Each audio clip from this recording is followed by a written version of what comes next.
Alright, what we're going to do is graph an inequality. We're also going to determine whether or not a coordinate point is part of the solution set using the graph, and we're also going to do that using algebra, all things that you'll be asked to do with linear inequalities. So if I were going to graph this inequality right here, what I would recommend is you first put it into slope-intercept form. That'll make it a lot easier to use and to graph.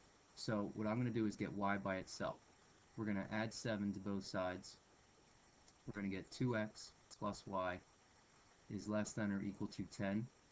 So I'm going to subtract 2x from both sides. Then we're going to get y is less than or equal to negative 2x plus 10. Alright. Right now we have an equation in slope-intercept form. Slope is going to be negative 2, y-intercept is going to be 10. So what we can do now is go to our coordinate plane and our calculator.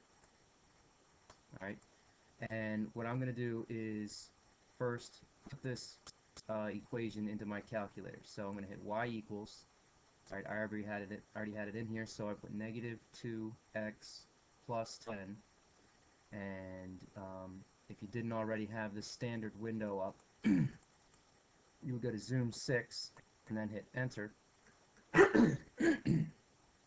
Alright, here you can see what the graph looks like. What I'm going to do is we're going to plot a couple points on this line, and then we'll worry about shading and whether or not the line is solid or dotted. So I'm going to go to second table. Alright, right now we have a list of points here that are on this line. So what I'm going to do is plot several of these points on our coordinate plane. So y is less than or equal to negative 2x plus 10. Alright, what we're going to plot now is the y-intercept, which is 0, 10. And I'll just select some of those points that we have on our calculator, like 1, 8, and we've also got 2, 6, and we've got 3, 4. Alright, now that we have some points graphed on this line, what we can do is draw our line. Now we have an inequality, so we got to worry about a couple things. Number one, whether or not the line is going to be solid or dotted, and number two, which way the shading will go, above the line or below the line. So I know that y is less than or equal to. Or equal to says that we need a solid line. So I'm going to try to draw this as straight as I possibly can, which is kind of hard. Okay. Now, when we have an equation in slope-intercept form, the inequality is pretty simple. Y is less than that line. Y is less than that line. So we're going to be shading below this line. Everything here is less than this line. Okay? And again, this line goes on in both directions. Okay, the last thing we needed to do is to check whether or not 310, the solution, or coordinate point 310, is part of our solution. Okay, if we graph this correctly, okay, wake up. Alright, if we've graphed this correctly, it should be simple to see that 310 is outside of the shaded region. So, part of your answer would be basically 310 is not part of the solution set.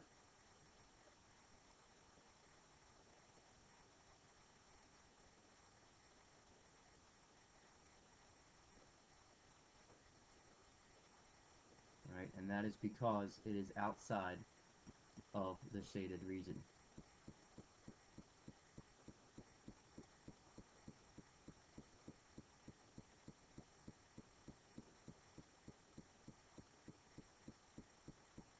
Alright, this thing is a little tough to work with here, so again, you gotta excuse my handwriting. So, what did we just do? We graphed a linear inequality. We determined whether or not the line was solid or dotted. We shaded the region that was necessary to shade, and then we determined that a coordinate point of 310 is not part of that solution because it didn't fall within the shading. Now, possible choices that are answers, okay, or that are solutions. Right? Negative 2, negative 9. I'm sorry, negative 2, 9. That is a solution. That's in the shaded region. So that's one of many points, many points that are in the solution set. So we're going to go back to this document here, and what we're going to do is we've got one last step to do, and that is to solve or determine whether or not 310 is part of the solution algebraically. Now to do that, all we need to do is plug in 3 for x and 10 for y into our equation. Now you can use the original equation, or you can use the one in slope-intercept form. I'll use the one that we did in slope-intercept form. So what we have here is 10 is less than or equal to negative 2 times 3 plus 10. Okay, notice how I'm going to show every step. Right? 10 is going to be less than or equal to negative 6 plus 10. 10 is going to be less than or equal to 4.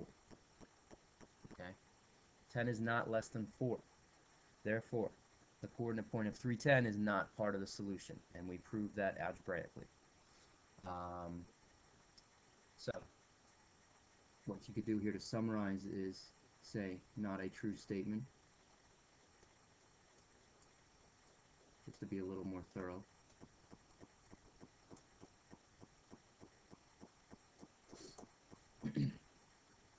Alright, so we pretty much have done everything that you could be asked to do with a linear inequality, which is graph it, determine whether or not a coordinate point is part of that solution set graphically, and then determine, using algebra, whether or not that coordinate point is part of the solution. So, there you have it. Thank you very much.